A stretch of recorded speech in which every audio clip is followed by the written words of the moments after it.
joining us. This is the first Low Carbon Hub webinar of 2026. So as you'll hopefully have seen, this year we're hosting a series of webinars covering lots to do with community energy and the energy transition. So coming up, we've got ones covering community benefits and renewables, investing in community energy, shared ownership, and how we can all benefit from smart towns. So this first webinar, led by our CEO, Barbara Hammond, is going to frame where we currently are with the energy transition in 2025/26, we're early days in 26. We're going to look at where the Low Carbon Hub is focusing its energies and how we think everyone can get involved. It's a real pleasure to introduce our speaker, so Dr. Barbara Hammond, our CEO, founder of Low Carbon Hub. Today she's going to be speaking about community energy and the energy transition. So Barbara's been at the forefront of community energy for many years, helping to show what's possible when local people have a real stake in the energy system. And under her leadership at the Low Carbon Hub, we've got over 10 million invested in us now. I can see some investors here today, so that's great. And we've also developed a diverse portfolio of community-owned projects, from lots of rooftop solar on schools and businesses, to the UK's largest ground mount solar park, and also hydro on the Thames at Sanford. In her spare time, in inverted quotes, she's also a director of West Oxford Community Renewables, a pioneering community energy group. It's both set up and continues to run the first community-owned hydro on the Thames, but also it was the first organisation to do third-party solar roof leases. And she did that in Oxfordshire on the King Centre, which is just over the road from our offices at the moment.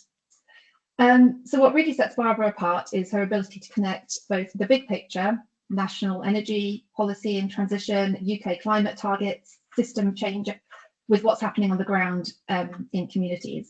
She's a powerful advocate for community energy and an energy system that's not just low carbon, but also fairer, more resilient, and rooted in local benefit. So today she's going to be talking about the role community energy can play in that energy transition, the current state of play, why it matters, what it can unlock, and how we can all navigate the changing energy system that we're currently experiencing. So Barbara, over to you. Thank you, Beth. I hope the sound levels are good for everyone, but please put a message in the chat if not. So let's start with a recap of where we've got to with the energy transition in by the end of 2025. And just to say, the graphs here come from the wonderful Carbon Brief. That's a very good source of keeping in contact with this sort of thing. Does that go through to them? No, it doesn't. Sorry, I'm getting very loud email notifications, which apparently don't come through to you. Cool. So Carbon Brief is brilliant. These graphs come from them. And what we see by the end of 2025 is that we are setting new records for renewables generation in the UK. And renewables generation continues to grow, as you can see on the red line here. At the bottom of the graph, the grey line that has coal on it is right down at naught. So the UK had its first full year with no coal generation at all, for the first time since about, well, sometime in the 18th century, which is just amazing. But you can also see that generation from nuclear is going down too. And both of those things mean that we've had a little uptick in the blue line, which is generating electricity from gas. That's clearly something that we want to disappear as renewable generation grows. Next, please, Hal. But the absolutely key thing that happened in 2025 was that we had our second year of a slight uptick in electricity demand. That's not overall energy demand, that's electricity demand. And that, we think, shows that we're now actually making that switch to electricity from fossil fuels for power, heat and transport, and that we're starting on the track to take all of those things to electricity by 2050. And what Hal has done on the graph here is to take the Carbon Brief graph up to the end of 2025 and show what the curve will be by 2050 if we're to hit that target. And I should just make the point here that we're aiming for just a doubling. And that means that we really have to concentrate on demand reduction as well, because if we don't concentrate on demand reduction, we could face quadruple or requiring a quadruple amount from electricity. And that would mean spending an awful lot more on our distribution network and transmission system than currently we predict. And that would have a huge impact on energy prices and therefore UK productivity. Next, please, Hal. So alongside all of these techie details, what do people actually think about the transition, about climate change, about action they can take at the moment? And we're taking a lead ourselves at the moment from a very interesting Harris poll that was run prior to COP 2030 in Brazil. We think this sets the stool that the Low Carbon Hub will be following for quite some time to come, and will be informing the strategy review that we're undertaking this year. So on the left, we can see that the vast majority of people believe that climate change is happening. And also a very large majority of people know that climate change is happening because they're experiencing it. So we're moving out of the realm of contention into the realm of feeling and knowing. And the question is how we move from feeling and knowing to doing. And 65% of people feel anxious about knowing how to move to that doing, and therefore feel anxious about the whole thing. The one in the middle is an absolutely key one for us, because it means that we have to think differently about how we frame the actions that we help people to take. We have to understand now that renewable energy and energy demand reduction are both part of the economy. And so actions that people take have an economic consequence for them, and we want that economic consequence to be beneficial to them. And so we have to present solutions in an economic way, in a way in the hub we've not wanted to do. And I think we have to be much clearer about that now. So we have to really focus on what the energy cost savings are and what the other economic benefits can be. Some of which can include things like health and reduction of impacts on the health service, but we have to be very clear about that. But the thing on the right gives us some strong underpinning for the approach that we take, which is to say that action is really good if it's taken in communities, and more likely to happen if it's taken into communities, with a very large majority of people seeing hope in local solutions, and saying that those local solutions are more effective at community level. The risk that we then run in those big numbers is not being able to deliver on that hope. And so that's, again, another reason why we're really focusing down on what we can do that makes an impact, to make even more of an impact than our annual reports already show that we do. Next, please, Al. So what do we at the Low Carbon Hub mean by community energy? For us as a community benefit society, it's all about increasing our own community ownership and our community shareholders' ownership of renewable generation, so that we can trade that electricity. That's legally what we're required to do as a community benefit society, and then use the money that we make from those renewables to spend on community benefit. And we have to spend 100% of our profit on community benefit. Otherwise, we don't qualify as a community benefit society.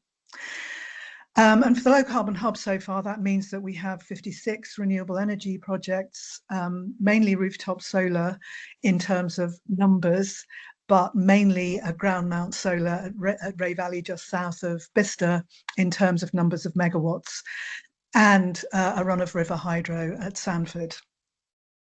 And all of those generate clean energy with 100% of the profits going back into the community, as I've said. Next, please. So why does community energy matter?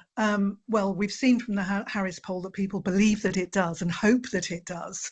But what we see in the activity that we do is that we increase the environmental benefits of the transition to low carbon energy, renewable energy, if we do that in a way that is done in the community. We have a feedback loop at least once, if not many times. We have economic benefits because we're keeping energy revenue in communities. We're helping people to invest in renewable energy projects. We have a social impact because we have a focus on being inclusive. We have a focus on increasing our membership of community energy group shareholders, and therefore increasing the voice that what I call real people have in the debates. And increasingly, we are going to be focusing on how we can help with really what so far have been intractable issues around fuel poverty and home energy reduction. And I'll go on to speak a little bit more about that. And we have an impact on energy security in that more local generation equals less dependence on fossil fuels. And I would also say less dependence on imports, because the UK has always been in a really fortunate position on energy. We had a lot of coal back in the 18th century.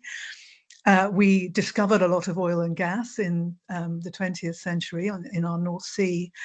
And that island nation status means that we have a brilliant offshore wind technical capacity that we're now really exploiting. We have a very good onshore wind technical capacity in many areas of the UK. And very surprisingly, it turns out that solar works really well in our sort of climate. So we really should be able to build a future that is energy secure and much less of a burden on the national productivity than the prices currently are. Next, thanks, Hal. So we think we've got a real moment going on for community energy at the moment, and we have to make sure it lands and that we make the most of it. So the UK government has recognised the importance of community energy. It did so in its manifesto before the last election, and it's continued to do so in the policy that it's produced since then. And we should have finally the local power plan issuing this year that should help us all to unlock funding and development for community-led projects. I'll talk a little bit later about the difficulties that we might have in using that funding to the best ability. So there's more policy that needs to be made to underpin it. But it's a good start. And we have a very good set of MPs in Oxfordshire who really understand energy issues and the importance of community energy, who are advocating for us into Parliament, and we very much hope that that's the case elsewhere in the country too. Next, please. And so what's the policy that we've been talking about that we're engaging with? The really important things today are the two things in pink that actually link together. So the Clean Power Plan came out, which shows how the government and its advisors expect us to hit clean power by 2030. And that's supplying all our current demands for power from electricity, not about the massive amounts of energy that we use for heat and transport. That's for later, that's for after 2030, really, preparing for that now. And the other big thing that Hal has put in pink is really important, that links with the Clean Power Plan. We can't run a mainly renewables and mainly electricity energy system and deal with the intermittency that renewables all have without having a very clear policy about flexible use of energy and how we use storage to help us deliver that flexible use of energy. I'll go on to that in a bit more, but a bit later. But those are the two interlinked important things that we've had come out so far, underpinned by the solar roadmap, underpinned just before Christmas by the Great British Energy Strategic Plan, which has a lot in it about local and community energy.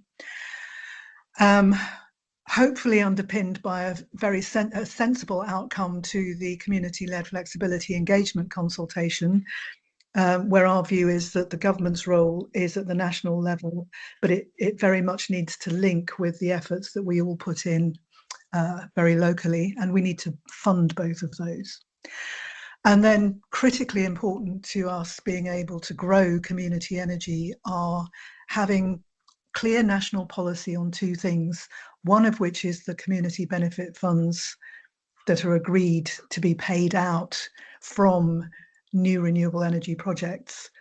And the other is shared ownership, which gives community energy businesses like ours and like those run by our community energy shareholders to be able to buy into new renewable energy projects. Thanks. And the other just hugely important thing that's been going on over the last couple of years is the development of local area energy plans. And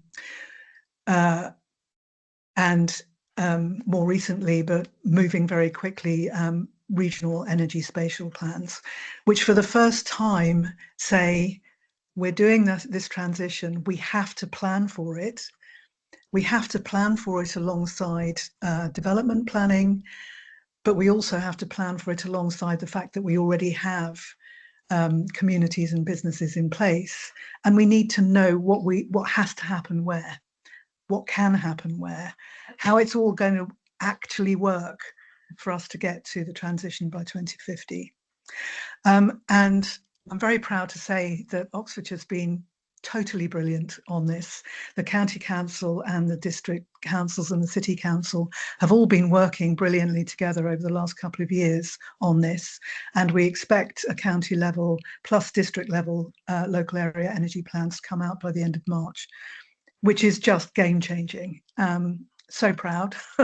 And it gives us the opportunity to work with those and really bring them right down to the community level, so that we can make sure that that plan works for people, and also get the buy-in to those plans locally that's really needed. And we have to work out what that actually means, how to make that reality, and how organisations like us can make a real difference on effective collaboration. Next, please, Hal. So how can we all do our bit? Starting with all of us, because we're all householders, I presume, and many of us will own and operate businesses or other organisations. So in order for this to work, there has to be a really large pool nationally of flexibility that the system can call on when required. For example, when we have a long period of anticyclonic weather and the wind doesn't blow as much, during the night when the sun doesn't shine. So on the left, we're showing that you have to start, or at some point you have to do the difficult thing, which is to deal with the fabric of the building that you have control over. We can't get away from the fact that we have to reduce our heating demand as far as we can if we're only going to have a doubling in the amount of electricity we need. So that's absolutely critical, and it's a hard thing to do, and it's a hard thing to fund. I always look at it as from the point of view of investing in comfort and health, rather than focusing on the payback period, because it is undoubtedly true that if you just look at it in terms of a payback period, it's a long, long time. But the comfort and health of your family is immediate if you do it.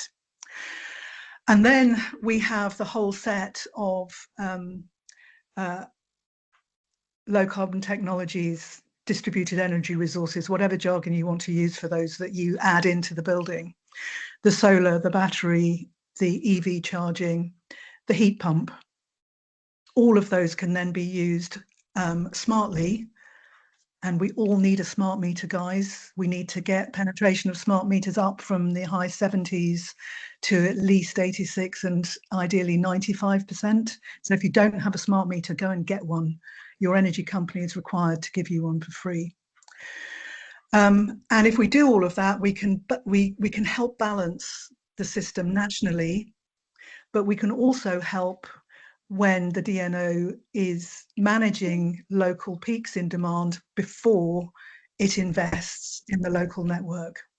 So those are the two reasons why we all need to be able to be our own power station behind the meter and offer into the system by using or storing more energy when required or exporting energy when required. Thanks. And so that, just emphasizing that role of consumer-led flexibility in this transition is absolutely crucial to making the whole system work. But it's also an economic benefit to you. The MCS Foundation estimates that taking part in consumer-led flexibility could cut the average bill by £375 by 2040. And obviously businesses, SMEs can benefit proportionately too. So it's in your interests to do what's in the national interest. Isn't that great that there's an alignment there and a clear path? We know that we have to focus on helping local people and businesses understand how to do that, what that customer journey is, what decisions they have to make, how to be confident in making those decisions. Next, thanks, Hal. The other thing that's really important is place-based coordination, so that the distribution network operator, and for us it's mainly Scottish and Southern Electricity Network, for others it will be mainly the National Grid Electricity Distribution or UKPN or the 5 or 6 distribution network operators. They need to be able to plan.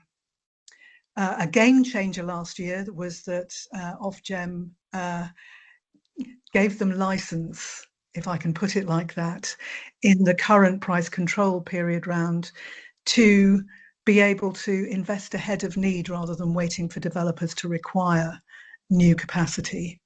And that really allows them then to plan over the next 4 price control periods to 2050. And they are already doing that with a will, and it's brilliant to see. We need to understand that locally so that we can help people understand what they can do when. We want to be in a position where, as the DNOs tell us, they don't want to say no to anyone when they apply to connect. They want to say yes to everyone.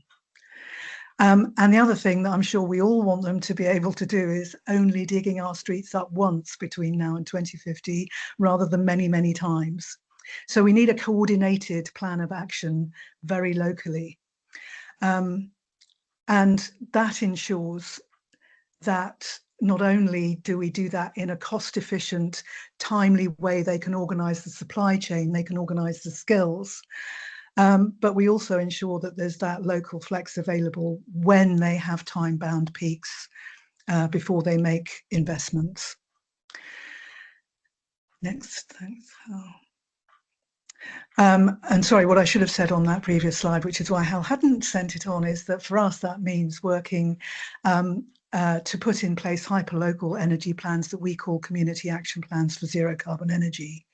We've got our pilot project for the Ensham primary substation. We're just moving on to our follow-on project for the Cowley local primary substation that includes BMW and our most deprived communities in Oxfordshire. And that is my cue to talk about those people who are less advantaged, because I think it is very true to say that policy tends to be made to a vision that's easy to understand for the people making the policy. So it tends to be people like us on the call, probably, who own or have quite strong control over the building where they live, who have resources, who quite often have a garage or a driveway, so off-street parking. That's not how it is for many, many people. But we're very confused in the way that we talk about those people and put a vision in place for what would be good for those people. And we very rarely talk to them and listen to them about what would be good for them. We need to sort out the definitions of disadvantage and really understand what needs to be put in place for each one, or how indeed they could link together. We have three main ones. We have the vulnerability register that the DNOs are required to keep, which is very broad. And just to say that I'm now on it for SSEN because I'm approaching my 65th birthday. So, you know, vulnerability is a very wide definition for that. We have fuel poverty as a definition, and just to be clear, we've got 4.5 million people in fuel poverty in England, and if we spent 30,000 on each of the pounds on each of the places where they live to bring them out of fuel poverty, we would need a fund to do that of 135 billion pounds. So anything that you see in government announcements about warm homes plans and all of that, when they're talking about what are very large sums, like 13.2, I think it is, billion pounds, that's quite a small part of what we actually need. And what needs to happen within that wider policy, if we can develop it, is sorting out metering, so getting everybody onto smart meters. I'm really happy with the progress that's been made on prepayment meters recently. We now have smart prepayment meters, you will be pleased to hear. And we also know that people on prepayment meters are now paying slightly less than the average energy bill, whereas generally speaking, previously they've been paying more. It's been a tax on poverty. We need to understand what different technologies are needed for different ways of living. So what plug-in technologies can we offer to people who live in flats, for people who live in rented places where they can take the kit that they've got and move it to the next place if they have to change their accommodation. How do we do so? Plug-in solar solutions are currently being tested by the government to make sure that they comply with the safety regime in the UK. And then you'll be able to plug in solar if you have a balcony, if you live in a flat, for example. We need the same sort of understanding about how we can provide electric heat for different sorts of households. Heat pumps won't be suitable for everyone. We need to sort out how everyone can have access to flex tariffs for the car. And we know that quite a lot of people are pushed into fuel poverty because they're low-income families, but they're forced to have cars because there isn't public transport that they can use. And that can take up to 25% of their income, but they're unlikely to be able to move easily to EVs, or then to have space where they can predictably charge those off street and then take advantage of tariffs. And we have that ongoing intractable issue that retrofit is expensive and a long-term payback.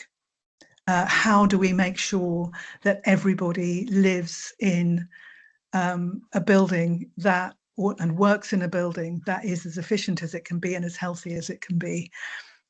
We need proper policy about that.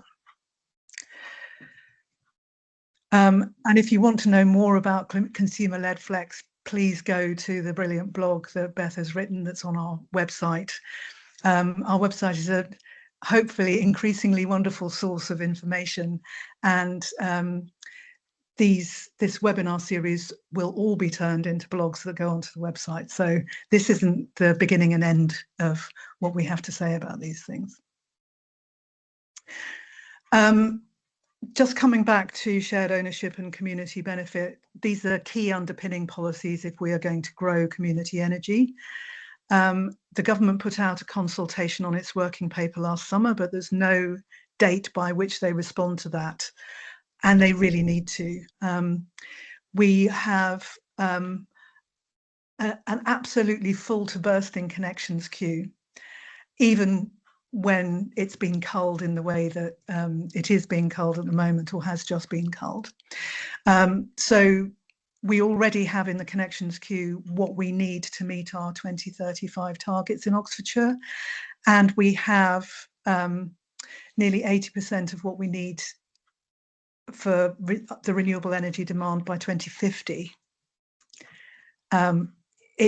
Both solar and batteries for us are the main things. So how do we grow community energy if we can't get a clearly agreed approach to community benefit payments for those? And we have to work very hard on the transmission connected 840 megawatt project that's known as Botley West, that's mainly around the Blenheim estate. We've made a difference, but not as big a difference as we would want to do. What would it look like if we could reliably demand shared ownership from a developer like that? What a game changer it would be if that got permission. Who knows whether it will or not, and the community could own a serious chunk of that. It would be a total game changer. And it would allow projects like that to go ahead in a way where communities surrounding them that are impacted by them understand that it's a serious benefit to them. And we can carry on the conversation about the impact, which we think is generally positive, on biodiversity and the landscape. So we'll share more detail on that in upcoming webinars, but what you can do now is join or start a community energy group. There must be one local to you. We've got more than 50 in Oxfordshire now, having welcomed our latest one at our board meeting yesterday at Tame. You can lobby your MP to advocate for community energy. That's really important. And if you want to stay involved with what we're doing and be reminded when there's more information on our website, please sign up to our newsletter to stay involved. What you can immediately do, of course, is invest in community energy. And our next webinar is going to be about our next opportunity, which is, very excited to say, a battery storage project at our Ray Valley solar site. We'll talk in more detail about this at the time, but it's going to be the first fully co-located battery project in the UK, which means that the battery systems and the solar control systems talk to each other behind the meter. So do sign up for that one. It's going to be a blast.